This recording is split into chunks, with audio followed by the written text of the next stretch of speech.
اعوذ باللہ من الشیطان الرجیم بسم اللہ الرحمن الرحیم ان اللہ و ملائکتہ یصلون علی النبی یا ایھا الذین آمنوا صلوا علیہ وسلموا تسلیما اللہم صلی علی سیدنا مولانا محمد وعلی آل محمد وبارک وسلم۔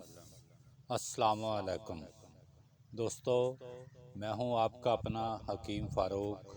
میرے اس یوٹیوب چینل پہ سب بھائیوں کو، بزرگوں کو خوش آمدید۔ تو آج ہم جس ٹاپک پہ بات کریں گے وہ نہایت ہی ایک موذی مرض ہے۔ یہ زیادہ تر بزرگوں میں ہوتی ہے، اور جب اس مرض کا حملہ ہوتا ہے تو ان کی جان ایسے مشکل میں آ جاتی ہے جیسے شکنجے میں ہو۔ تو اس مرض کا نام ہے دمہ، سانس کا پھولنا۔ ویسے تو سانس کے پھولنے کی مختلف وجوہات ہیں۔ اگر دل کے مسل کمزور ہو جائیں تو اس وجہ سے سانس پھولنا شروع ہو جاتا ہے۔ پھیپھڑوں میں پانی آ جائے تو اس سے سانس پھولنا شروع ہو جاتا ہے۔ پھیپھڑوں میں بلغم زیادہ ہو جائے تو اس سے سانس پھول جاتا ہے۔ گردے کمزور ہو جائیں تو اس کی وجہ سے بھی سانس پھولنا شروع ہو جاتا ہے۔ جگر میں کوئی مسئلہ آ جائے تو اس وجہ سے بھی سانس پھول جاتا ہے۔ تو اس کی مختلف وجوہات ہیں۔ تو آئیے آج اس دمے کے بارے میں آپ کو ایک چھوٹا سا نسخہ بتا رہا ہوں۔ انشاءاللہ تعالی اگر آپ صحیح بنا کر استعمال کریں گے تو مریض روتا ہوا آپ کے پاس آئے گا، اور اسی وقت بیٹھا ہوا ٹھیک 1 منٹ کے اندر وہ خوش ہو کر آپ کو دعائیں دیتا ہوا جائے گا۔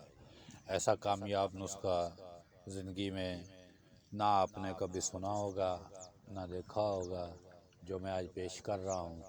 تو مہربانی ویڈیو پوری دیکھا کریں، چیزوں کو غور سے سنا کریں، اینڈ پہ میں لکھ کر بھی یہ آپ کو دے دوں گا۔ تو جو ہے نا، اب شروع کرتے ہیں۔ سب سے پہلے آپ لے لیں چھوٹی الائچی 2 تولہ، اس کو اچھی طرح گرینڈ کر لیں۔ گرینڈ کرنے کے بعد پاؤڈر نما کرنا ہے۔ اس کے بعد 2 تولے تباشیر کبوت لے لیں، بہترین عمدہ قسم کی نیلگو کلر کی جو ہوتی ہے وہ لینی ہے۔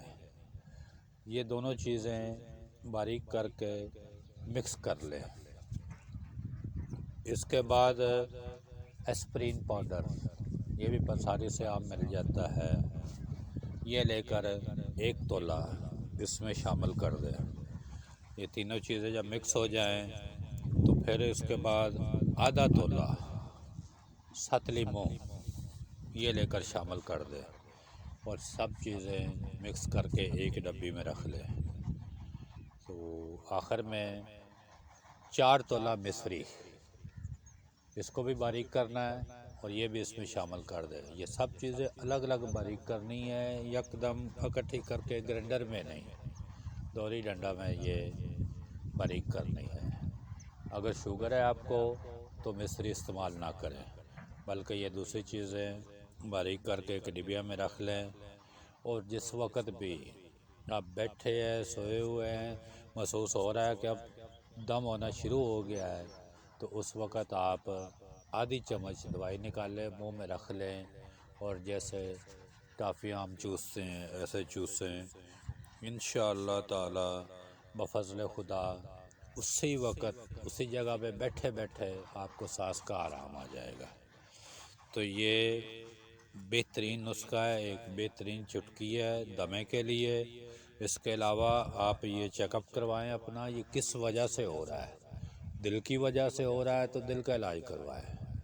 گردوں کی وجہ سے سانس پھول رہا ہے تو گردوں کا علاج کروائیں۔ پھیپھڑوں کی وجہ سے پھول رہا ہے تو پھیپھڑوں کا علاج کروائیں۔ جس وجہ سے یہ ہو رہا ہو اس وجہ سے اس مرض کا علاج کریں۔ انشاءاللہ تعالی سانس پھولنا ختم ہو جائے گا۔ اب آخر میں اجازت چاہتا ہوں۔ اللہ حافظ۔